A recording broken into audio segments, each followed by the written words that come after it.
종려주일, 부활절 이렇게 보내느냐고 다른 성경 본문으로 설교를 했습니다. 이사야 59장으로 다시 돌아옵니다. 우리 59장 1절부터 15절까지 해서 이스라엘에는 의로운 사람을 찾아볼 수 없었다 하는 것을 보았습니다. 모든 사람들이 악을 행하기에 신속했고요. 그 결과 이스라엘에는 죄악이 관영하게 되었습니다.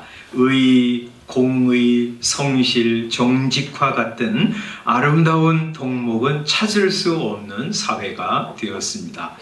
하나님을 아는 이스라엘이 이렇게 철저하게 타락한 것을 보면 온 세상은 말할 것도 없다 하는 생각을 하게 이르게 됩니다. 여러분 그렇잖아요? 하나님이 부르셔서 하나님을 알게 하신 이스라엘 백성들이 이렇게 전적으로 타락했다고 그러면 하나님을 모르는 채 불의와 미신 속에 살아가는 온 세상은 구원에 이를 수 있는 길이 없다는 것은 너무나 자명합니다. 온 세상에는 의가 없고요. 또 정직, 공의, 성실과 같은 것을 찾아볼 수 없는 세상이 되었습니다. 그래서 바울 사도는 이 본문을 가지고 의인은 없나니 하나도 없도다 그렇게 증명하였습니다. 하나님께서 온 세상에 의가 없는 것을 보셨어요. 또 사람이 없는 것을 보셨어요. 또 중재자, 하나님과 사람 사이를 화해시킬 중재자가 없는 것을 보셨어요. 15절, 16절에서 바로 그 말씀하시는 것이에요. 의가 없는 것, 사람이 없는 것, 중재자가 없는 것을 이상히 여기셨다. 이상히 여기셨다고 하는 말은 본래 이 본문에 따르면 놀랍게 여기셨다, 충격을 받으셨다, 경악하셨다 그런 표현입니다. 물론 하나님께서 어떤 사건을 만날 때 전혀 의외라고 하는 것처럼 이런 일이 있어 그렇게 놀라시는 분은 아니시죠. 왜냐하면 하나님은 이미 과거, 현재, 미래에 일어나는 모든 일들을 다 아시고 살피시는 분이시기 때문에. 근데 이런 표현은 말이죠, 우리가 너무 이상한, 너무 놀라운 그런 사실을 이렇게 만날 때 사람이 반응을 보이는 거, 그것을 이제 하나님도 그러실 것이다 하는 표현이에요. 그것을 이제 신학적으로는 신인 동형설 이렇게 말하는데, 그런 신인 동형적 표현이에요. 하나님이 우리와 같은 반응을 보이실 것이다 이렇게 하면서 표현하는 거예요. 여하튼 하나님은 이 세상에 의도 없고 사람다운 사람도 없고 하나님과 사람을 중재할 만한 어떤 존재도 없는 것을 놀랍게 여기시고요. 그걸 이상하게 여기시고 어떻게 하셨어요? 스스로 구원자가 되기로 작정하셨어요.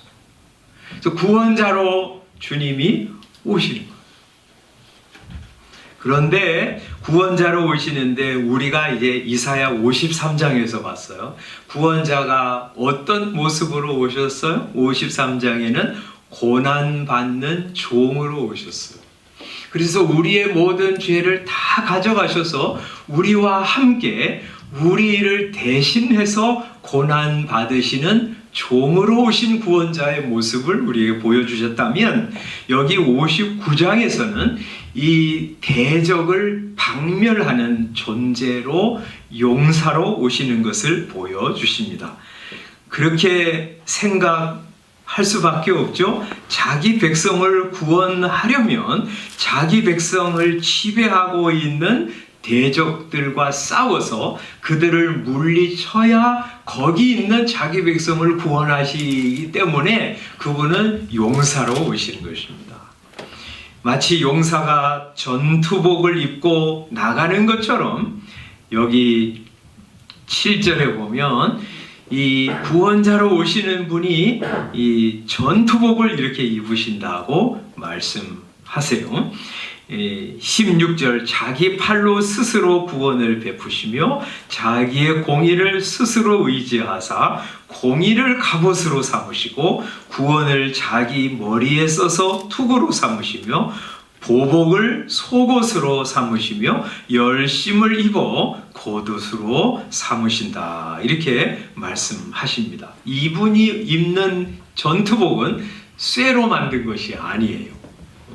공의, 구원, 보복, 열심으로 이 옷을 입으신다는 것이 무슨 말이냐면 공의로운 그분이 나가셔서 이 전투를 벌이시는데 자기 백성을 구원하시기 위해서 또 대적들에게 보복하시기 위해서 열심을 가지고 일어나 나가신다고 하는 표현입니다.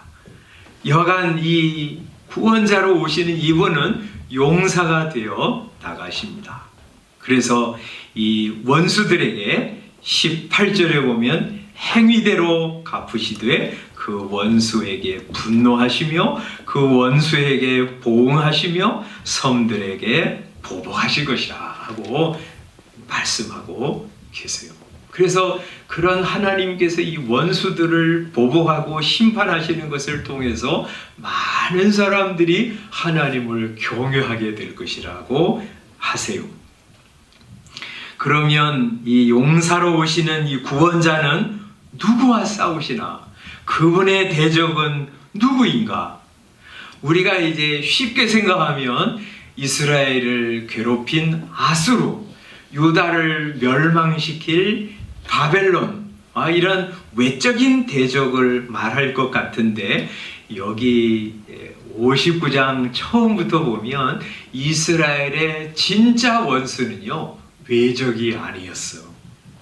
뭐였어요? 죄였어요. 여러분, 이스라엘이 이렇게 타락하고 그래서 이스라엘 사회에 의와 공의와 성실과 정직이 없어지고 높은 자로부터 낮은 자까지 악을 행해서 이스라엘 전역의 악이 관영하게 되었어요. 그것 때문에 망하는 거거든요. 지금 이스라엘이 망한 것은요 바벨론과 같은 강대국이 아니어서 망한 것이 아니에요. 이 바벨론이라고 하는 나라의 이 강력한 힘 앞에서 대적할 수 있는 군사적인 무기가 모자라서 망한 것이 아니에요. 이스라엘은 그것 때문에 망한 것이 아닙니다. 뭐 때문에 망했어요? 하나님을 저버린 우상숭배, 이웃을 이웃으로 생각하지 않고 산 모든 죄 때문에 이스라엘은, 유다는 망했던 거예요. 그러니까 이스라엘의 원수는요 외적이 아니에요. 그들의 죄예요. 이스라엘이 엉망진창이 된, 이스라엘이 완전히 망하게 된 원인은 죄입니다.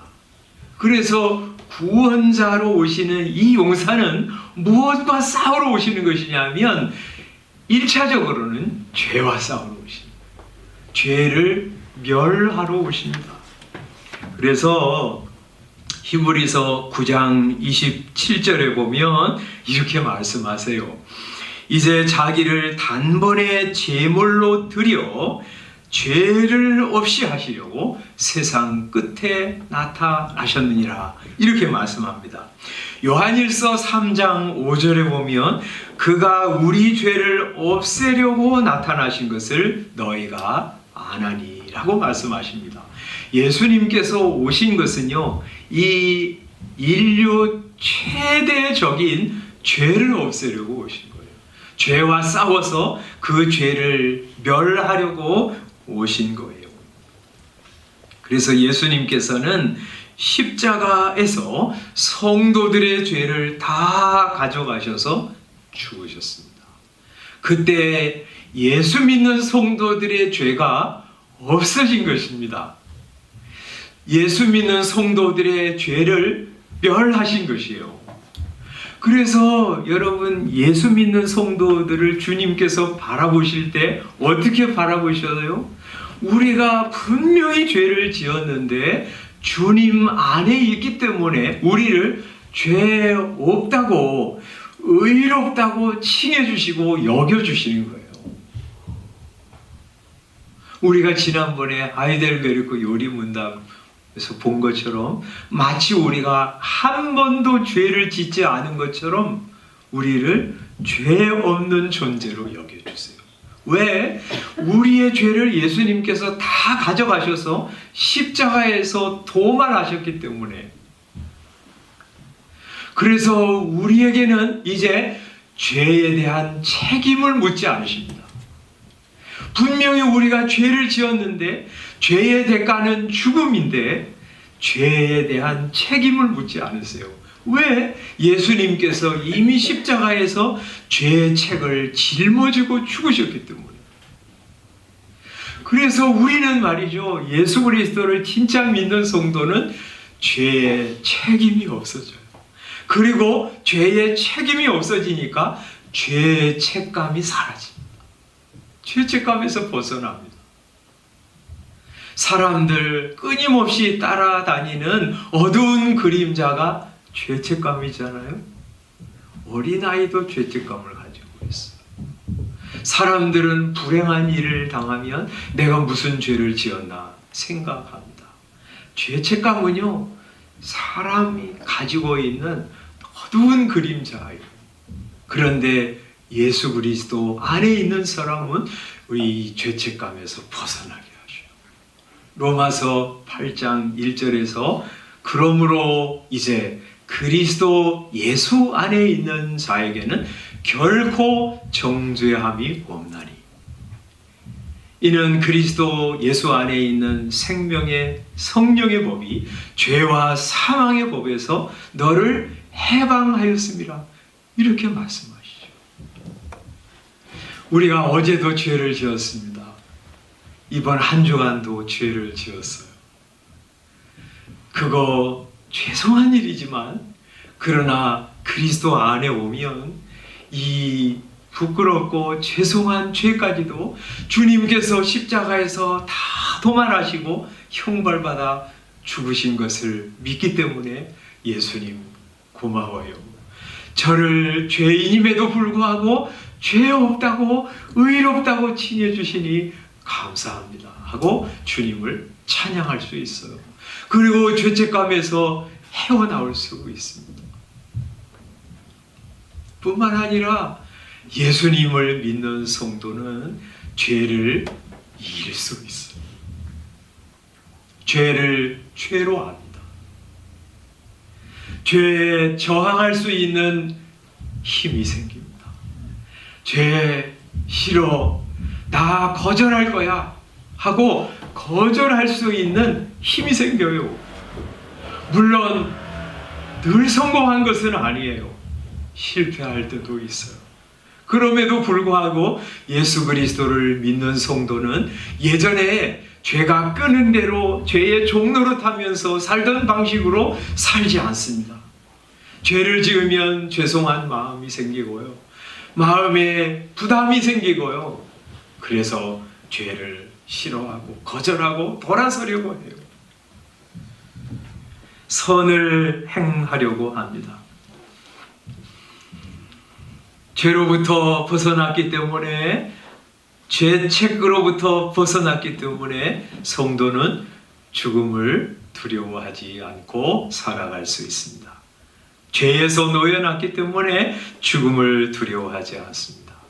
세상 사람들 죽음 두려워하잖아요. 죽는 것뿐만 아니라 죽음 후에 뭐가 있을지 몰라서 죽음을 두려워합니다. 그러나 우리는 예수님께서 우리의 죄값을 다 치르시고 우리는 다시 산 성도, 죽어도 다시 부활할 성도가 되었기 때문에 죽음을 향해서 외칠 수 있습니다. 사망아, 너의 승리가 어디 있느냐? 사망아, 내가 쏘는 것이 어디 있느냐? 하고 담대히 말할 수 있습니다. 이와 같이 예수님은 죄를 멸하려고 오셨습니다. 종합해 보면 마귀가 하는 일이 죄예요. 그죠? 그래서 이 요한일서 3장 8절에 보면 하나님의 아들이 나타나신 것은 마귀의 일을 멸하려 하심이라 이렇게 말씀하시죠. 그런데 예수님은 마귀의 일, 죄짓게 하는 이 일, 죄만 멸하려고 오신 것이 아니라 마귀를 멸하려고 오셨어요. 히브리서 2장 14절에 보면 이렇게 말씀합니다. 2장 14절 자녀들은 혈과 육에 속하였음에 그도 예수님도 또한 같은 모양으로 혈과 육을 함께 지니시고 여러분 우리는 혈과 육으로 된 육신을 입은 존재들이잖아요. 그래서 예수님께서 우리와 똑같이 되시려고 혈과 육신을 입고 세상에 성육신 하셨어요. 왜 그러셨어요? 죽음을 죽으시려. 여러분 예수님은 하나님이시기 때문에 죽을 수 없어요. 우리처럼 육신을 입고 오셔야 죽으실 수 있어요. 그래서 예수님은 혈과 육을 입으신 거예요. 그래서 죽으려고 육신을 입고 오셨어요. 그 죽음을 통해서 결국은 뭘 하려고 오셨냐면 죽음의 세력을 잡은 자인 마귀를 멸하려고 오셨어요. 여러분 예수님은 마귀의 일만 멸하려고 오신 것이 아니라 마귀를 멸하려고 오셨어요. 창세기 3장 15절에 약속하셨잖아요. 뭐라고 약속하셨어요? 죄 짓게 한 장본인인 뱀의 배후에 있는 마귀를 향해서 하나님이 그렇게 선포하셨어요. 여자의 후손은 내 머리를 상하게 할 것이요 너는 그의 발꿈치를 상하게 할 것이니라. 여러분 여자의 후손으로 오신 이 메시아 구주께서 뱀의 머리를 타격하셔서 그의 머리를 상하게 하셨어요. 그래서 마귀가 힘을 잃었습니다. 권세가 꺾였습니다. 물론 지금도 마귀는 활동하고 있습니다. 사람들 죄짓게 만들고 인간성을 파괴하고 사회의 윤리와 질서를 무너뜨립니다. 거짓 복음을 가지고 사람들을 미혹해서 멸망의 길을 가게 합니다.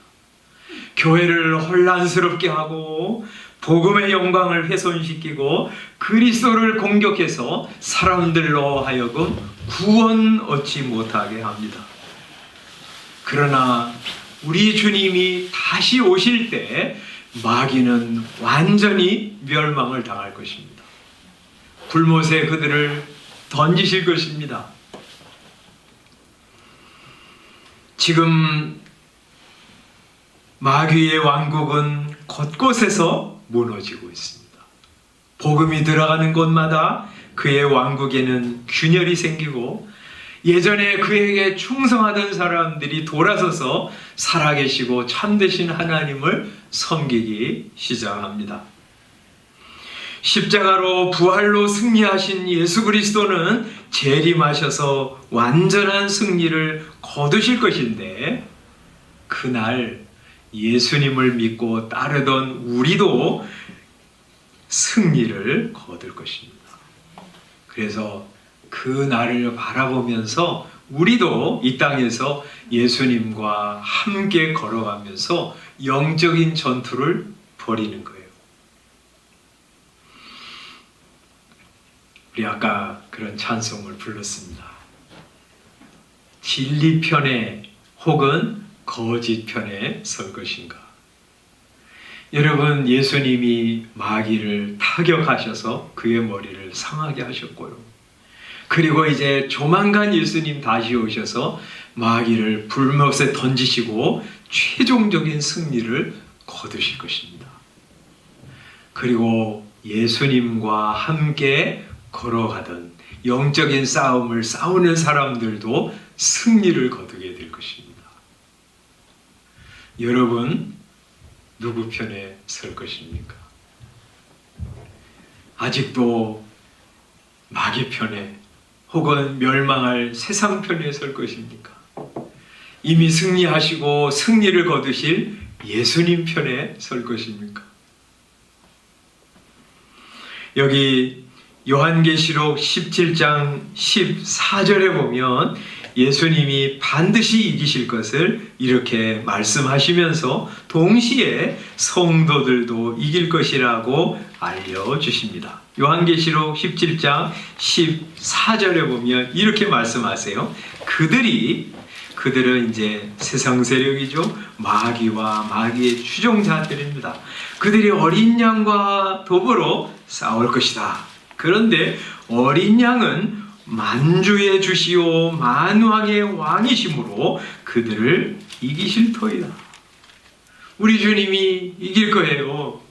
그런데 예수님만 이길 게 아니라 또 그와 함께 있는 자들, 곧 부르심을 받고 택하심을 받은 진실한 자들도 이기리로다 하고 말씀하십니다. 여러분, 예수님과 함께 예수님을 따라서 영적인 전투를 벌인 사람들은 다 예수님과 함께 승리를 거둘 것입니다. 그걸 어떤 사람들이라고 그래요? 그와 함께 있는 자들이라고 그래요. 부르심을 받고 택하심을 받은 사람들이라고 그래요. 진실한 자들이라고 표현합니다. 이 하나님 편에서는요, 하나님이 우리를 부르셨어요. 그리고 하나님이 우리를 선택하셨어요. 우리 편에서는요, 그 하나님의 은혜에 반응하면서 주님과 함께 있는 사람이에요. 그리고 진실한 사람입니다. 요한복음 14장 4절에는 그 사람들의 특징을 또 하나 이야기하고 있는데, 요한계시록 14장 4절, 이 사람들은 여자와 더불어 더럽히지 아니하고 순결한 자라. 여기 여자는 이 세상을 미혹하는 음녀를 얘기하죠. 이 어린 양이 어디로 인도하든지 따라가는 자며 사람 가운데서 속량함을 받아 처음 익은 열매로 하나님과 어린 양에게 속한 자들이라 하고 설명하고 있습니다. 여러분, 이 사람들이 어떤 사람이에요? 하나님이 택하시고 부르신 사람들이에요. 이 사람들은 그 은혜에 감사하면서 예수님이 좋아서 예수님과 함께 있어요. 예수님이 어디로 인도하든지 따라갑니다. 그리고 그렇게 따라가면서 주님 닮아가기 때문에 그들은 예수님처럼 진실한 사람들입니다.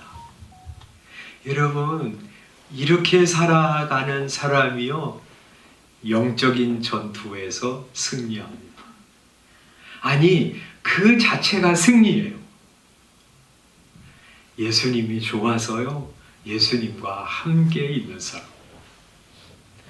예수님이 인도하심이 복된 줄 알고 어디로 데려가든지 예수님을 따라가는 사람이에요. 여러분, 어떻습니까? 예수님과 함께 있는 거 좋아하십니까? 예수님이 어디로 여러분을 인도하시든지 그 길이 생명길이고 복된 길이야 생각하면서 여러분 따라가십니까? 그렇게 갈면요, 그 사람은 너무나 자연스럽게 영적인 싸움에서 이기고요, 그 사람이 가는 곳곳마다 하나님의 나라가 세워져요.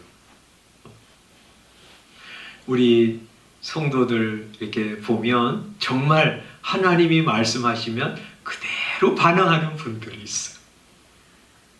그분들은 어디 있든지 하나님의 나라를 세워요. 개인적으로는 그렇게 살아가는 거예요.